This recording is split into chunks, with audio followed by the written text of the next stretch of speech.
Hi, just wanted to say thank you to Sam and Ben, the guys that you're going to see now, interviewing me for their excellent podcast series, Topbillers Toolkit. I also wanted to mention that I know these guys really well. Top guys, when they're not interviewing people on the podcast, what they do is they help micro businesses, startup recruiters, small teams build their billings through raising their brand on LinkedIn. So if you want to add brand building to your toolkit, I recommend you get in touch with these guys. You can find them on LinkedIn, Sam Miller, Ben Miller, great guys. Hope you enjoy the interview. Hey guys, welcome back to yet another episode of Topbillers Toolkit, where me and my twin brother interview top billers from all around the globe to unlock the secrets to their success. Today's guest is the legend himself, Rhys Jones. Rhys is an ex-recruiter who has successfully scaled and sold multiple recruitment companies. Along the way, he's racked up a whopping £10 million of profit. It's fair to say that Rhys is an absolute expert in creating businesses that run like clockwork and that are appealing to investors. He now dedicates his life to helping other recruiters create that fine balance of happiness and making extremely profitable businesses. On this episode, we talk about the basics, the fundamentals, what to start thinking about if you want to create a business that's appealing to investors. And we also delve into Rhys's journey, the highs and lows, what it was like scaling multiple recruitment businesses and making a ton of money in the process. So grab a cuppa or a glass of wine, depending on when you're listening to this, and let's get into it, shall we? Hello, Rhys. How are you, my friend? I'm all the best for seeing your smiley face. I'm going to pop up now, which means I can't see your smiley face. I'm going to take that off. There we go. In all your glory, I can see you now. Thank you for joining us, mate, on the 10th episode of Topbillers Toolkit. Me and Ben have been watching your content for a long time. We know how experienced you are, so thanks for coming on. We always start the podcast with this question. What's the most important tool in your toolkit, would you say, whether it be a software, a strategy, or a mindset, Rhys? Wow. I didn't see that question coming, actually. What? I would say experience and fucking up a lot. Because pain is a far better teacher than pleasure. When I set up my first recruitment business in 2000, I grew it up till 2005 by literally just self-teaching. And as you can imagine, with no non-exec, no coach, self-teaching, there was a lot of mistakes. So I had a tremendous education about how to do things wrong. But one of the attitudes I always have, which is if something doesn't go right, is you look at it and go, okay, how could I have done that better? Even if it went well, how could I do it better? So not wishing to use the cheesy, you either win or you learn, but it was a bit like that. So I went through the old school of hard knocks. And I think it's that unbending desire to be the best I can be. But I've got 22 years of experience now of building my own businesses from the ground up to sale. And I've had 12 years of working with recruiters growing their businesses. And all I do now is help recruiters build their businesses. So unlike somebody who maybe does that part-time or something else, all I do now is I'm a specialist in growing businesses for other people. What fascinates me about what you just said, Rhys, and I've heard this so much, it seems to be one of the key ingredients to any form of success, especially at a high level, is the willingness to accept failure and look at failure in a different way. For instance, there are some people that, they have one failure, it knocks them back, but they might continue. Second failure, they're nearly dropped out. Third failure, okay, I'm done. What made you keep going after failure? What was it? Being dead honest, if my first business had failed, I might have jacked it in, because for me, there was no option other to succeed. There was no option. So my failures weren't necessarily failures as such. They were fuck ups along the way. I see. And yes, there was a lot of bumps. Yes, I had to demonstrate a tremendous amount of bounce back ability. We traded through the construction crash, the economic crash, the banking crash, the whole lot. There was a lot of setbacks in a business perspective. But it's that. It's the way I'm built. I think a lot of recruiters are. It's just that bounce back ability. It's that tenacity. It's that never say die that's built into you. Because if you haven't got that in recruitment, you're going to struggle, because there's no recruiters never go through a barren patch. I said in a post the other day of Alex Elliott's, and I joked and said, if there's a nuclear war, there'd be cockroaches and recruitment consultants. That's all I'll be left. Because recruitment consultants are hard as fuck. You've got to be made of some stern stuff. But I think it's next level when you set up your own business. That's when you really get into the big league, because there's no business that doesn't go seamlessly without some major situation going on. And I've had some major situations while I've been going on, and it's just, there's no other option than to succeed and run your own business. You can't get a job again. Once you've been running your own business, the idea of getting a job is just like, I can't do that. It's defeat. So I think I've always had that metal. But I think it's what's the word? Nature and nurture.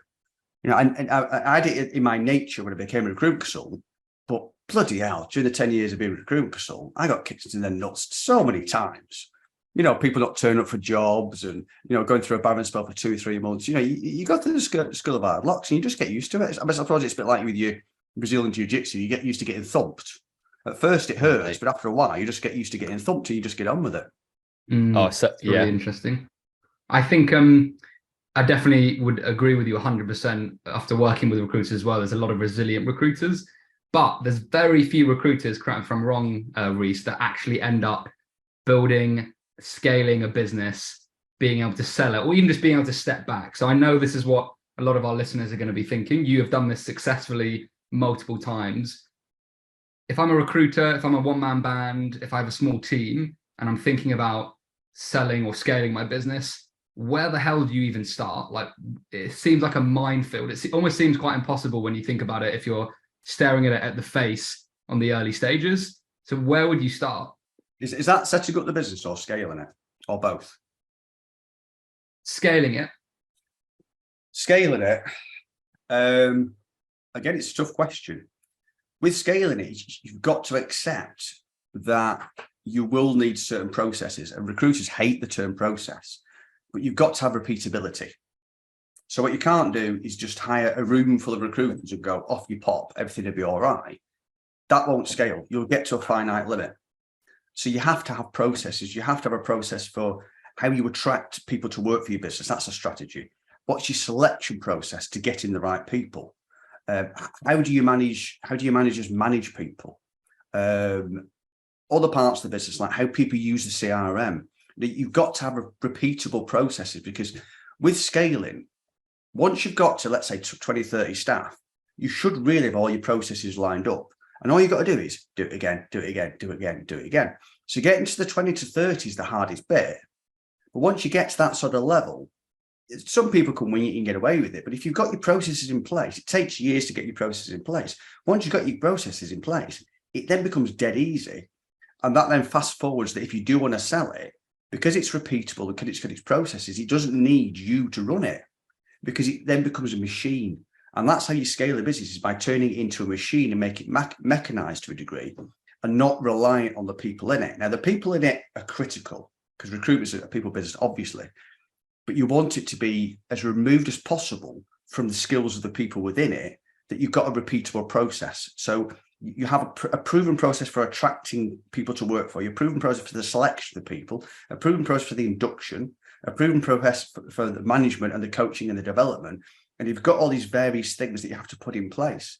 And it's that realization that you can't do is go, I'm just going to keep hiring people and everything will be all right. It will to a level, but then you'll hit a ceiling. And it's that out of the box thinking. It's that, because recruiters are taught to go fast time skill deals. So you'll shortcut everything. You're a recruiter. You will shortcut things, but you can't. You know, for each part of your strategy, whether it's staff attraction or the vetting of the staff, where it might be, you've got to slow down and stop and work on a proper process. For example, if you're looking for staff, okay, so you're looking at hiring 2 people a month. To get those 2 people, how many people do you have to interview? So let's say you've got to interview 6 people, but you've got to find 12 good people to interview. Where are you going to get your 12 from? So then that's your first challenge. And then when you've got these people, okay, what's your strategy for winning the battle for talent over the other recruitment companies? What's your process from offer to acceptance? There's one of the businesses that we work with, and we got it down to so much stupid, like 2 out of 3 offers got accepted, which is brilliant in recruitment. Yeah. But it's working on those specific things, because the beauty is once you do it once, you've done it. So you've got your strategy for employee attraction.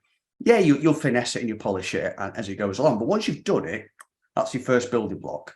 And it's just like building a wall. You go chunk, chunk, chunk, chunk. And all those are foundations to grow. It's like you can't build a building on sand. It's got to be on a concrete foundation. So as I do with the businesses I work with, you build that foundation. If you do want to grow, you can grow it easily and it becomes seamless and it becomes, quite frankly, a piece of piss then. But the hard work is putting those things in place. And that's the sea change where you've got to change your mindset, which is not a natural mindset for a recruiter, which is where it can be helpful if you've got somebody in your business that is more of an operational style of person, operational thinker, because most recruitment business owners are recruitment consultants. So they have recruitment consultants foibles, which is shiny new. You know, they don't follow things through. There's no completed finisher. It's always wanted something different. Attention to detail, crap. You know, so if you've got somebody that helps you with that, even if it's a non-exec that's going to give you the peer pressure to do those things, it's how to make your life easier rather than just trying to make everything hard. So thinking smart, if you've got a good non-exec, will say, right, this month, the only thing we're going to do is work on the strategy for attracting people to work for your business. And we'll spend 2 or 3 hours together, we'll brainstorm it, we'll put together some bullet points, and then that's done.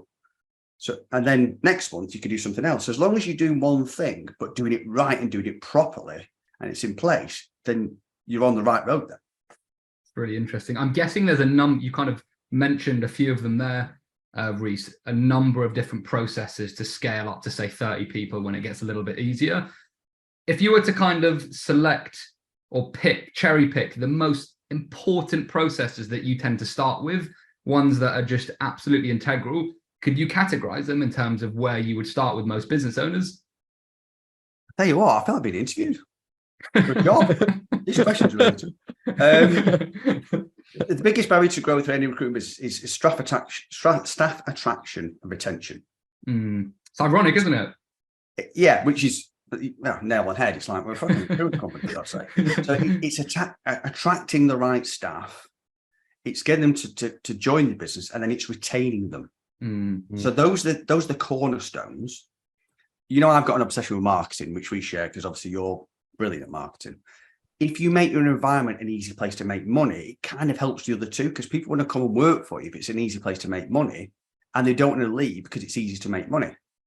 So that then is a separate bit, which isn't just marketing. There's other things too. But if you make it as easy as possible for the recruiters to make money, then it's a win-win. They'll make more money. People want to join you, and they're not going to leave. So the core of it is going to be, how do you make it easy for people to make money? Not just go, there's a CRM, there's your LinkedIn off your pop. It's like, how can we constantly make it easier for them and easy for them and easy for them? And things in that will include culture. You know, it's not just, here's a new tech gadget, wherever it might be, but it's making it easy for them to make money.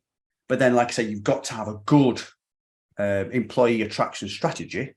And you've got to have a good selection strategy, that you're not just taking people on, because the success, a failed recruiter is really expensive. Cash, time, and effect on the office culture.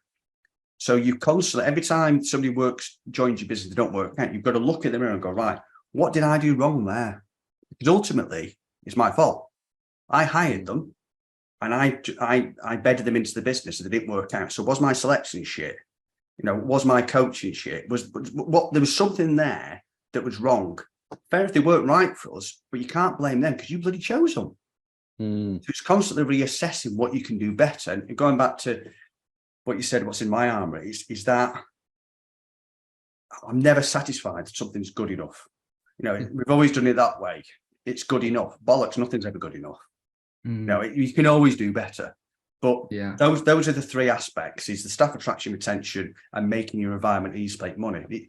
Because growing a recruitment business isn't rocket science. We'll leave that to the rocket scientists. But it's easy to fuck it up. But it's having that humility, I think, to reach out to people who've got more experience than you to help you, rather than trying to self-teach yourself. Because I did that for 5 years and I did all right. Then I had this whoa moment when I went to Cranfield University, and it was like, fucking hell, I can learn to be a businessman. And then I just got a massive hard-on for going out and peer-to-peer learning, personal development, got a non-exec, a coach, like a thing. It's like, rather than me try and work everything out, Christ, get somebody who's got more experience than me to teach me. That's the easiest way to do it, isn't it? You employ somebody more experienced and smarter than you. That makes you the smartest person, in effect, doesn't it? If you're the smartest person in the room in your company, then you're doing it wrong. Yeah, I love that, Reece. You just mentioned it's easy to fuck up. Have you seen any scenarios, Reece, where they're like halfway through and they've done something that's just fucked it all up? Is there like one thing that recruiters or business owners fall into the trap of like they're on the way, they're halfway there, but they fucked it up doing X? Is there anything that you've seen that crops up time and time again? Lots. Overconfidence. Oh, that's interesting. That's interesting. There's self-belief, but there's overconfidence where you have a run, say you take an half dozen people in all work out and you think, piece of piss, I'll take another 6. And you just think it's going to work. So overconfidence is a killer, and taking your eye off the ball with cash. Okay. You're looking at placements on the board, but what you're not doing is necessarily seeing the cash that's coming and you're spending too quickly. It's understanding that you use money to make money, but a business without money is like a car without petrol. So spinning those plates, so it's cash management is essential, not being overconfident. I think that those are the two big ones, really. It's making rash decisions and trying to grow too fast, or overconfidence, or becoming complacent. That's another big one. Is once you start making money, you become complacent rather, and you take your foot off the gas in managing the coaching the people. You take your foot off the gas and you start lowering the bar for people that will join your business. You become a bit sloppy with the cash management. It's that kind of thing, which is why, again, it's helpful to have an external coach or non-exec or peer to keep you honest. Yeah, because I did that. I did that after. I forget when it was now. I think it's maybe I can't remember now. But I remember it was my, as I call it, fat and lazy period, because I was shitting cash. So because I was shitting cash, I didn't care. So that meant I was just getting overconfident and everything was getting sloppy, but I didn't see it because we were still making loads of money. But underneath it, things were starting to get a bit sloppy. And it's that diligence. What were the telltale signs, Reece, that those things were starting to crack? I'm really fascinated. You're shitting cash, as you say, but things start peeling away. What were the little signs that you looked for or what were the little signs that stuff was starting to bend? We started losing people that I thought were good, but realised they weren't. They were shit. Isn't that a good thing then? It's as I was saying, I got complacent with staffing up, and I got complacent with management. So they weren't necessarily the best people, but they also weren't being managed properly. So gradually we were losing people that were a bit crap, and that unnerves the office. Because when you start to lose people, it unnerves the office if you don't manage it properly. So the cracks were when I thought everybody was great, and then it's like, oh, hang on a minute, because numbers don't lie. You start looking at numbers and going, I've had my head in the sand too long. These numbers are shit. So rather, not the placement numbers, you should be looking at your underlying numbers. The basics like number of interviews, number of candidates, all your KPI stuff. And I was just getting a little bit sloppy with making sure people were hitting the numbers, because the big number, the cash number, was great. But it's these numbers that tell you 3-4 months, whatever, before it affects the cash, that things aren't going right.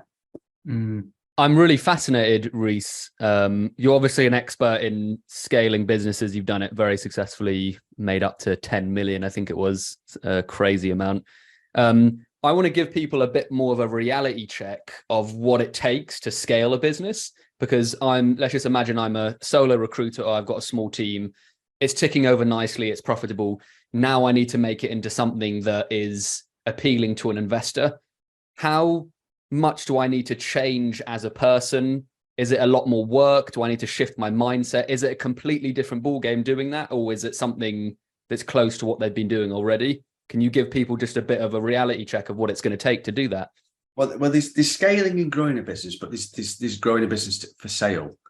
And the two are kind of linked, because if you build a business with a sale in mind, you'll have very strong key constituents in your business strategy that will want to see, like low staff attrition, great marketing, great cost, that kind of thing. So it's having those in. But if you are really going to scale to sell,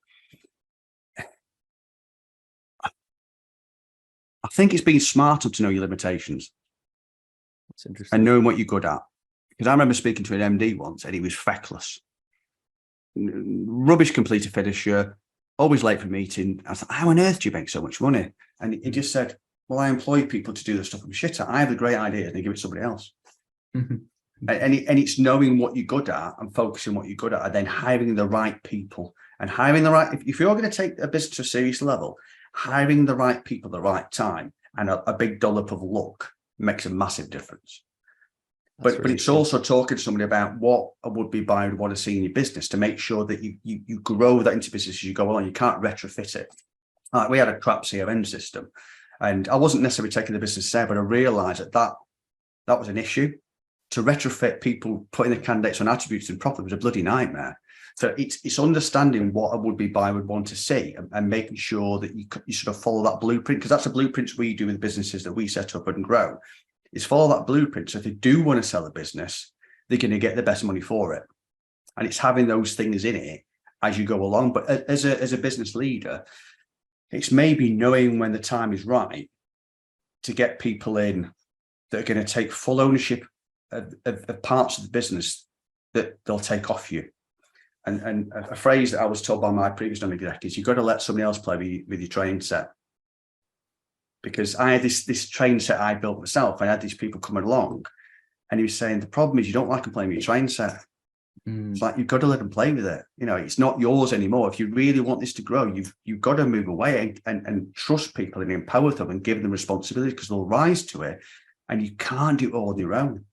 And it's removing that I'm the center of the world, I'm important to the business. Because if you're going to sell the business, then the business needs to be able to survive without you. Otherwise, somebody don't want to buy it. Because when he wants to buy a business, they're buying it off you. If you're not there and it's not working, it's not worth anything. So you've got to have almost semi-exited that the business runs without you, which from an ego point of view, sometimes it's difficult for people because they want to be the hero all the time. And it's learning that and accepting that to be a really smart business people, you hire people smarter than yourself and you give them the control to make decisions that you won't agree with.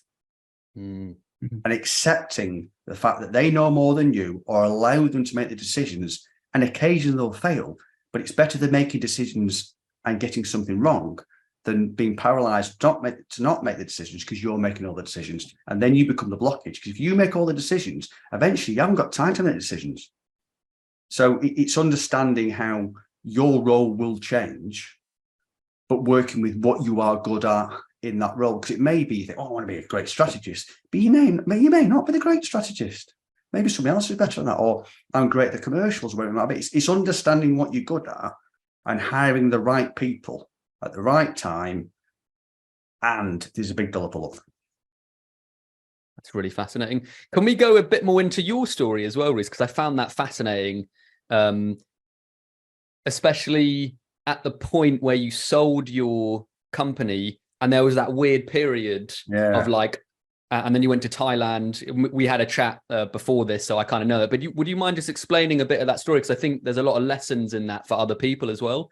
But I got to the stage where I fell out of love with running my businesses, because I was just running a business and I wasn't doing the things I enjoyed anymore. And I was striving to achieve something. But the problem is, once I'd achieved it, the motivation was gone. I felt like I'd achieved. So I was ready to go. So we were looking at selling the business, but it's getting more and more stressful. It's getting to the point where I said to business buyer, if it's not sold by the time I go to Thailand, hey, that's it. I'm out. I'm not doing it. Unfortunately, by this stage, I'd removed myself from the business. So if the sale went through, I could walk out the door. And literally, the deal went through the day I went to Thailand. So I signed the deals, went to the office, got my cardboard box, got my Porsche model, the pictures and all that kind of shit, and got in the box, went home, sat there going, fuck, this is weird. Went out to Thailand, got twatted for 2 weeks, came back, and I thought, this is great. So then 2 or 3 weeks, I don't have to do anything. I can do whatever I want. I'm my own man. And then suddenly, hit me like a sledgehammer after 3 weeks. I had no reason for being. And Monday was like Sunday, was like Saturday. And there was nothing to do all day. And I was used to being popular. I was used to making decisions. I was used to having the self-esteem of running a business. And then I became, it sounds dramatic, like a bit of a nobody, because I was just me. And I went into really bad depression for about 3 months. Because I was used to being 100 miles an hour. I went and stopped dead. And I couldn't adjust to it. And it was Steve Peters, the chimp paradox. that I was reading that said that human beings need a reason for being. They need a vocation. They need they need something in life. And I realized that was my problem. I didn't have any vocation. I didn't have anything. And that's when I came back to the Davison Gray idea of helping other business owners grow their own businesses. But what I learned from that is if you are going to sell a business, don't have this romantic idea that you'll sell it, lock the door, go off and live in a vineyard. Because if you're that driven and that hungry to grow a business at that level, do you really think you're going to stop being driven and stop being hungry? You're still going to be the same person.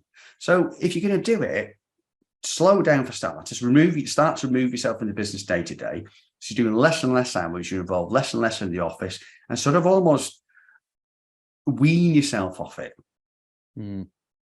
But you'd be surprised how many business owners sell their recruitment businesses, and within 12 months, they're doing it again. Because it's be careful what you wish for. I've got you guys are too young, but when people used to work hard for retirement, we get 65 and you retire. There might have people who got 65 retired and were dead within a year because they weren't their nuts off, and then they stop and go, I'm not, who am I now? I haven't got an identity. I'm just an OAP sat at home. I'm not anybody anymore.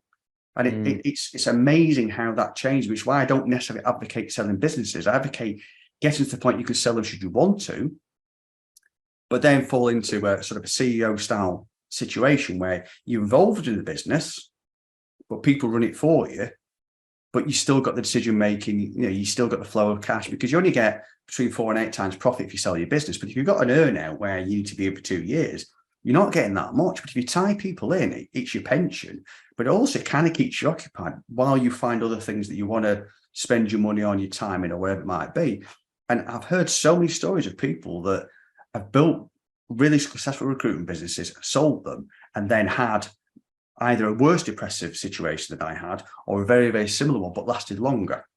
But I don't know any recruitment business owners that have sold businesses, then suddenly just twatted about and just go on holidays all the time. There's a guy outside recruitment that I know that does that. He's like full-time on holidays. The only person I know that does that, and he's happy doing it.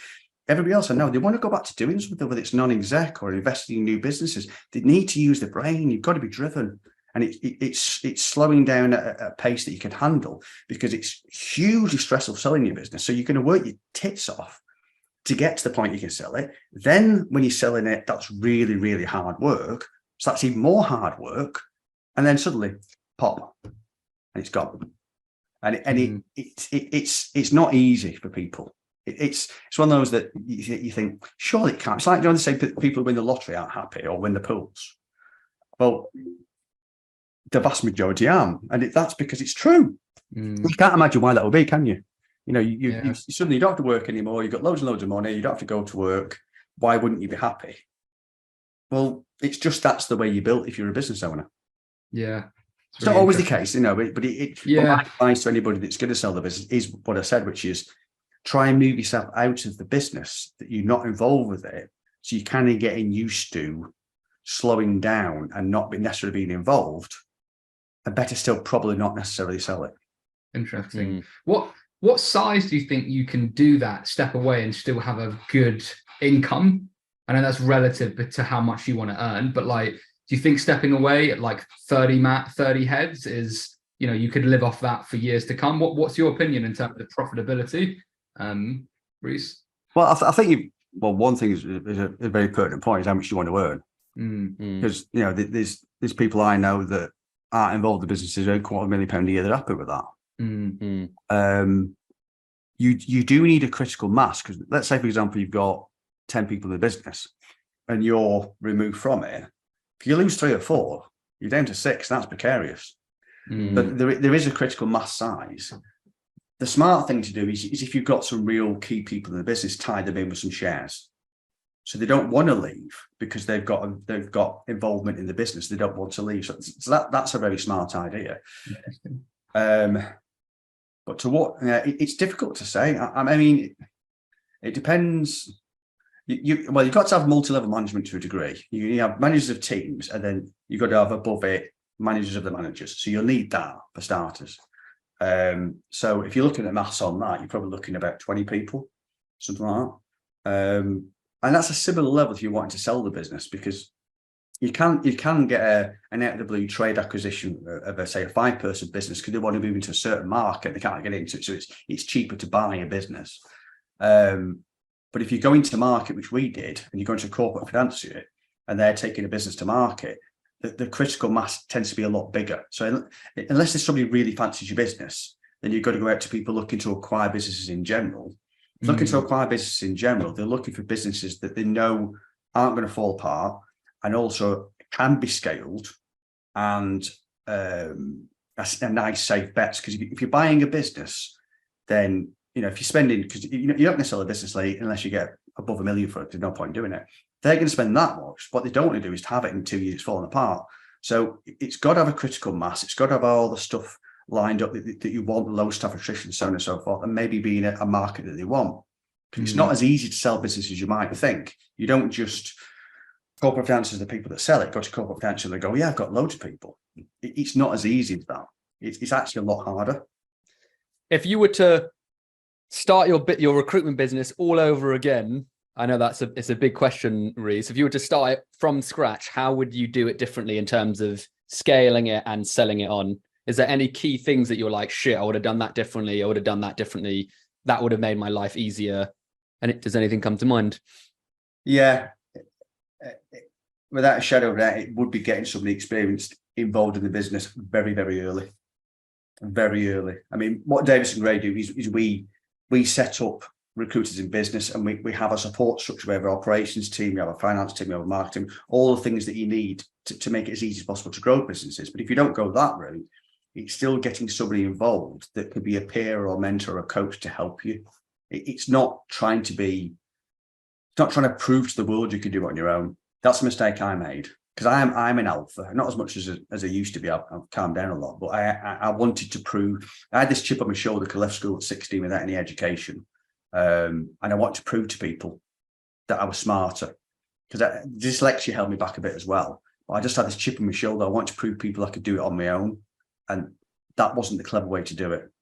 I learned a lot, but I would have made twice as much money, twice as fast with a fraction of stress if I'd had somebody alongside me to talk to, and I'd had the humility to listen. Because it's not just having the person you've got to listen to, that you've got to take on board some of their advice, rather than what really pisses me off is when somebody asks you their advice and then they do it their way anyway. What's the point asking the question? That's what I would have done with that shadow of a doubt is if I could have toned down my drive to prove I could do it on my own, reached out to people and listened to how to do it the smart way rather than doing it through sweat. Because I'm a very hard worker, and I'll put the hours in, and I'm very, very driven. And you can be successful that way, but clearly if you've got that engine, but then you're working smarter, it's just going to go so much faster and easier. And that without a shadow of a doubt, that's the one thing that sticks out like a sore thumb. It took me 5 years to work that out. Wow. Great bit of advice, though. We're coming to the end of the pod, Reece. Thank you so much so far. Lots of golden nuggets in there. We always end the podcast with this question. Cold calling in today's recruitment market, is there a place for that? Is it a yes? Is it a hard no? What's your opinion? Yes and no. I used to do a training course on warm sales calls, because rather than going, hi, I'm a recruitment consultant, I'm a specialist, have you got your vacancies? That's the last call you want to make. If you get a load of recruiters into a room and say, right, let's all come up with all the warm calls. And by warm calls, I mean things like you got a lead from a candidate, you speak to hiring manager, say, is anybody else in your business recruiting? It's looking for all the reasons to ring somebody. Reference checks, brilliant new business calls. You ring somebody up and you reference check really hard, and they get to the end of it and they're fucking exhausted. That was answered. That's how thorough we are, and the candidates we represent. Can ask you, how do you recruit? So it's coming up with lots of reasons to ring people. So it's new business, but it's not cold. It should never be ice cold. There should always be the reason why I'm ringing you today is. And there's got to be some sort of hinge, there's got to be some sort of warm introduction. And it makes it more pleasurable, but also clearly the conversion of the number of calls to a success is much higher. It can even be you just ringing with a really, really good candidate, because that could be a good reason. But if you get your team in a room, we got up to about 35 reasons. And 35 is a lot of reasons. So by the end of it, right, guys, all you've got to do is do 5 sales calls every day, and you'll never have a problem getting vacancies. Here's 35 reasons to ring people. All you've got to do is find 5 out of 35. How hard's that going to be? And make sure that you have the calls prepared the night before. So don't assume you're going to get through to the 5. So get your 20 or whatever it might be. And then straight away, if you don't like doing new business, do the call straight away. So you're eating the frog, go over and done at the start of the day, do your 5 sales calls, then you can get on with the other parts of the job that maybe you prefer. But providing you're doing those 5 calls that will be relatively warm, you'll get used to it. You'll create a habit and you'll get that warm feeling because you'll get success. And if you create a habit and you get a warm feeling, then it's easy to keep the habit. Again, it's the chimp paradox that if you're doing something and it gives you a bad experience, it programs your brain you don't want to do it. So if your boss, whenever they say, well, can I have a word? And every time they bollock you, when they say can I have a word, you go, oh, I don't know. So it's experience teaches the brain how to react to circumstances. And that decides whether you enjoy something, look forward to it or not. If you're doing these nice warm calls on a regular basis, at first you don't think you're going to like them, but you're doing these calls and you're getting an extra 3 or 4 vacancies a week, and obviously your billings are going up because of that, then it's no longer a task you don't like. You can look forward to it. Great pearl of wisdom, Reece. Mate, thank you so much for coming on. So much wisdom in there. You're a lovely bloke as well. It's lovely to get to know you, and just thanks again for coming on. We've spoken quite a bit on LinkedIn before we spoke, and then when I spoke to you whatever 2 days ago, we had a proper laugh, didn't we? Yeah, we did, mate. Yeah, no, a lot of it is not broadcastable. So, if you've got any of those sound bites, you want to play out a blue version, then you can use those. Thanks, Reece. Don't forget to hit that subscribe button, and also don't forget what I do as a day job with Davidson Gray. I set up recruiters in business, so I deal with startups. I back and support them with my excellent team at Davidson Gray. So if you're an aspiring business owner and be interested in working with me as a co-director and mentor, along with my amazing world-class team, check out the Davidson Gray website or send me a message or an invite on LinkedIn.